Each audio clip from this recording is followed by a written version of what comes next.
Završio se još jedan dan i krenuli smo kuću. Završila se još jedna noć i krenuli smo kući. Šta je fora? Pazite, nisam stavio make-up za ovo snimanje, ali nema veze. Jako mnogo vas me pitalo na koji način može da se dođe na Aljasku. Vjerojatno je to neko ispričao milion puta i verovatno jako mnogo ljudi to već zna. Ali nema veze, postoje ljudi koji to čuju prvi put. Trenutno najpoznatija agencija koja vodi ljude na Aljasku jeste agencija koja se zove Vorka Brod. To su sjajni momci koji imaju dve kancelarije. Imaju kancelariju u Nišu, imaju kancelariju u Beogradu i u principu kada ukucate Vorka Brod na internetu, oni vam iskaču odmah prvi.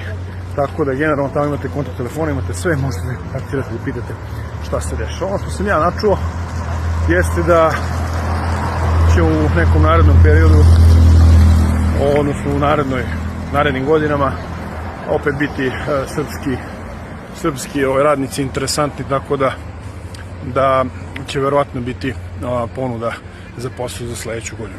Što se tiče drugih agencija, njih ćemo objaviti u nekom sledećem videu. Ono što je jako važno za Vorka Brod jeste da oni pored ponude koje nude za H2B radnike, odnosno za nas matore, oni se bave i slanjem studenta u Sjedinjene Američke Države. Znači u principu roditelji, ukoliko imate studente koji su raspoloženi da idu preko leta da rade, preko agencije Vorka Brod možete da ih pošaljete na work and travel putovanje, odnosno putem J1 vize na lepo krstarenje po Americi. Znači rade, zarade i potroše to što su zaradili tamo.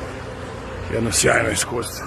Da ne čekaju matore godine kao što sam ja dočekao pa da posjetim Ameriku prvi put. Eto, to je to za ovo prvo javljanje.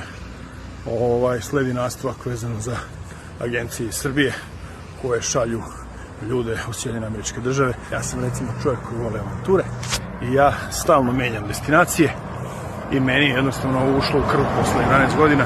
Ja moram 3-4 mjeseca da pobegnem i moram da napunim svoju dušu ovim silnim avanturama. Inače to neće biti ja. To je to.